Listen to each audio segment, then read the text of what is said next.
खेलने की इच्छा हो रही है लेकिन क्या करें, खड़ा ही नहीं होता। तो घबराइए मत, दोबारा खड़ा करने के नाम पर मैं आपको इस वीडियो में कोई नीम हकीम की दवाइयां नहीं बेचने वाली और ना ही कोई ऐसे भारी भरकम शब्दों का उपयोग करने वाली है जो आपके सर के ऊपर से चली जाए। लेकिन इस बात की गारंटी है कि जब आप इस वीडियो को पूरा देख लेंगे तो आपको इस बात का पता लग जाएगा कि हाँ, क्या आपका लो ना आपका घोड़ा ना केवल सर उठाकर दौड़ने के लिए तैयार भी हो जाता है बल्कि आपकी फीमेल पार्टनर को तारों के शहर की सैर भी करा देता है। तो सबसे पहले तो आपको यही चीज समझने की जरूरत है कि दोबारा खड़े होने की बात तभी होगी जब इजैकुलेशन होगा, और इजैकुलेशन प्राइवेट पार्ट से होता है, प्राइवेट पार्ट बॉडी में होता है, और जो बॉडी है वो माइंड से कंट्रोल होती है। तो अगर आपके दिलो दिमाग में सेक्स करने की इच्छा हो रही है तभी आप तन का इस्तेमाल करना शुरू करोगे और बॉडी में इरेक्शन पैदा होगा। अपने आप से कुछ नहीं होता है। लेकिन अगर आपके दिमाग में ये बात घर कर गई है कि 40 के बाद तो दूसरी बार इरेक्शन हो ही नहीं पाता, बस पहली बार होके शांति मिल जाती है, ठंडा हो जाता है, इंसान दूसरी बार नहीं उठ पाता, तो ऐसे में अगर आपका दिल मांगे मोर लेकिन आपका दिमाग तो यही बोलेगा बेटा तुझसे ना हो पाएगा, बेटा तुमसे ना हो पाएगा, हमें तुम्हारे लक्षण बिल्कुल ठीक नहीं लग रहा है, तुमसे ना हो पाएगा। अगर आपका दूसरी बार नहीं हो पाएगा तो पहली बार कैसे हो गया? अगर आपको कोई इरेक्शन से रिलेटेड प्रॉब्लम है तो पहली बार भी इरेक्ट नहीं होना चाहिए था।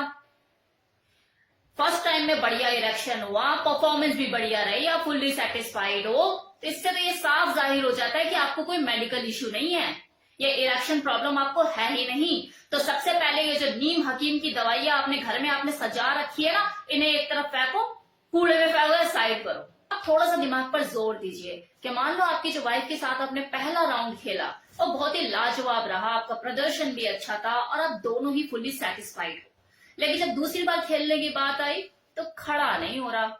लेकिन सेम टाइम में आपकी वाइफ के अलावा कोई और फीमेल आपके सामने आके खड़ी हो जाए तब भी आपका मन नहीं करेगा? करेगा। अब ऐसा क्यों?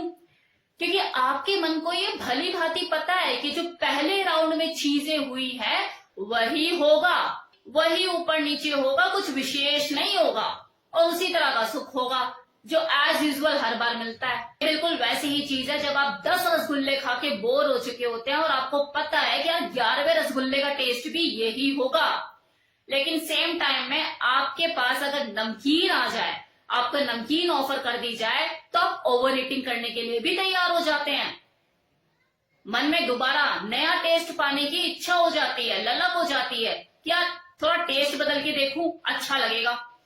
अब है कि कुछ लोग बोलते हैं कि 20-30 की उम्र में तो बार बार खड़ा हो जाया करता था, तो उस वक्त एक हवस होती है, दो बॉडी जब एक दूसरे के साथ इंटीमेट हो रही होती है, चीजों को एक्सप्लोर कर रही होती है, नई नई चीजों के एक्सपेरिमेंट होते हैं, मजा आ रहा होता है दोनों को। तो आफ्टर 5 ईयर दोनों को एक दूसरे के अंदर एक्सप्लोर करने लायक कुछ बचता ही नहीं है, पूरी बॉडी नाप चुके होते हैं वो। अब तीसरी चीज, जो लोग ये बोलते हैं कि यार शराब पीने से, सिगरेट पीने से भी दिक्कत आती है, सेकंड टाइम में खड़ा नहीं हो पाता, तो अगर शराब और सिगरेट इतनी हानिकारक है तो वो पहली बार में कैसे खड़ा होने दे रही है? शराब और सिगरेट हानिकारक है, लेकिन ये तभी हानिकारक है जब आप इसकी अति कर देते हैं, क्योंकि अगर आप अति कर दोगे तो पहली बार में भी खड़ा नहीं होने देगी। लेकिन अगर आप ड्रिंक करते हैं, इसके बावजूद भी आपका पहली बार खड़ा होता है, तो आपका दूसरी बार भी खड़ा होगा, तीसरी बार भी खड़ा होगा, चौथी बार भी खड़ा होगा। अब बात करते हैं सॉल्यूशन पे। तो सॉल्यूशन ये नहीं कि आप शराब जो है उसे पूरी तरह से त्याग दो, छोड़ दो, और ना ही सॉल्यूशन ये है कि 40 साल के हो गए अब तो खड़ा होगा ही नहीं तो मन को मार लो। सॉल्यूशन जो है वो स्टिमुलेशन में है कि आप ऐसा क्या करें कि आपकी जो बॉडी है वो स्टिमुलेट हो, उसमें उत्तेजना पैदा हो। तो इसके लिए आपको सबसे पहले अपने माइंड पर काम करने की जरूरत है। राउंड आपका हो गया, उसके बाद आपका एक माइंड, एक साइकोलॉजी ऑलरेडी बनी हुई है कि अब दूसरी बार तो होगा ही नहीं। तो ये धारणा जब है कि दूसरी बार होगा ही नहीं तो आप जितना मर्जी सहला लो, वो खड़ा होगा ही नहीं। जो माइंड और कंप्यूटर है ना, दोनों का सिस्टम एक ही है। जब कंप्यूटर आपका हैंग हो जाता है तो आप क्या करते हैं? उसे शट डाउन करते हैं ना। तो सेम चीज आपको अपने माइंड के साथ करनी है, उसे शट डाउन करना, उसको धोखा देना है। तो जैसे आप अपना पहला राउंड खेलें, इसके बाद आप दोनों को चाहिए आप अलग अलग हो जाए, बिल्कुल फ्रेश हो जाए, कपड़े चेंज कर लें, हाथ मुंह धोएं, प्राइवेट पार्ट को क्लीन कर लें और एक दूसरे से दूरी बना ले 10-15 मिनट के लिए। अब जब सेकंड राउंड का टाइम आता है तो सहयोग जो है वो दोनों तरफ से होना जरूरी है, हस्बैंड की तरफ से भी, वाइफ की तरफ से भी, क्योंकि ये जो प्रॉब्लम है ये मेडिकल नहीं है, साइकोलॉजिकल इशू है। तो ये तभी पॉसिबल हो पाएगा जब दोनों एक दूसरे को सहयोग करेंगे। और ये जो सेकंड राउंड है, यहाँ पे जो खेल शुरू होगा वो ज्ञानेंद्रियों का होगा, फैंटेसी का होगा, नएपन का होगा। शरीर में उत्तेजना पैदा करने के लिए आपको उन फैंटेसी के ऊपर बात करनी पड़ेगी, उन विषयों के ऊपर बात करनी पड़ेगी जो इतने सालों से आपके मन के अंदर दबे हुए हैं, जो आप एक दूसरे को सुनाना चाहते हैं। आपके कान तरस गए हैं, वो शर्मो हया, वो झिझक आपको छोड़नी पड़ेगी, गंदी बातों का सिलसिला शुरू करना पड़ेगा। अब दूसरी ज्ञानेंद्रिय आपकी आंखें। आपको अपनी आंखों को अब वो खुला खुला नहीं दिखाना है, वो तो आपने पहले राउंड में खेल लिया। अब थोड़ा सा कपड़ों से खुद को ढको, आधी अधूरी चीजें ही दिखाओ ताकि एक्साइटमेंट पैदा हो। शुरू में आपको बिल्कुल नाटक जैसा लगेगा, लेकिन धीरे धीरे आपका जो माइंड है वो प्रिपेयर होता चला जाएगा। माइंड की एक्सेप्टेबिलिटी में थोड़ा टाइम लगता है ना। सेम इसी तरह से आप अपनी सेक्स लाइफ में रोल प्ले का तड़का भी ऐड कर सकते हैं। बोलिए अपनी वाइफ को खुल के, अभी तक तो मैंने अपनी बीवी के साथ किया ना, अब मैं अपनी गर्लफ्रेंड के साथ करने के मूड में हूं। वॉशरूम जाइए और जैसे आप बाहर आएंगे आपकी जो बीवी है वो सेकंड राउंड के लिए एकदम आपके गर्लफ्रेंड वाले अवतार में तैयार। सेम इसी तरह से कभी आप कीजिए, अपनी बीवी का दिल खुश कीजिए, उसकी इमेजिनेशन में जिस फिल्मी एक्टर की इमेजिनेशन चलती है, पिक्चर चलती है, वैसा ही बनकर उसके साथ सेक्स करने की कोशिश कीजिए। देखिए कैसे आपका सेकंड राउंड में टन टना के खड़ा हो जाता है।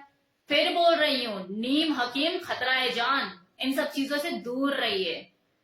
अब एक और टेक्निक जिसे मल्टीपल ऑर्गेजम भी कहते हैं, इसके बारे में मैं आपको बताना चाहूंगी कि जैसे कुछ लोगों को होता है ना कि यार मेरा खड़ा ही रहे, डिस्चार्ज होने के बाद भी खड़ा ही रहे, सेकंड राउंड के लिए ही रेडी हो जाऊं मैं, मेरा बैठे ना, उठाने की जरूरत ही ना पड़े। तो ये एक अवस्था होती है जहां तक पहुंचा जा सकता है और इसे ही मल्टीपल ऑर्गेजम भी कहते हैं। ऐसा नहीं है कि फीमेल जो होती है उन्हीं को मल्टीपल ऑर्गेजम होता है, ये मेल को भी होता है, लेकिन इसके लिए प्रैक्टिस की जरूरत होती है। कि जैसे मान लो कि आप इन आउट कर रहे हो, आप फर्स्ट राउंड खेल रहे हो अपनी वाइफ के साथ और स्पीड में इन आउट कर रहे हो, फिर एक ऐसी स्टेज आती है कि बॉडी बोलती है कि बस थोड़ा सा ब्रेक दे, 20-25 सेकंड का ब्रेक दे, लेकिन आप उसको ब्रेक नहीं देते।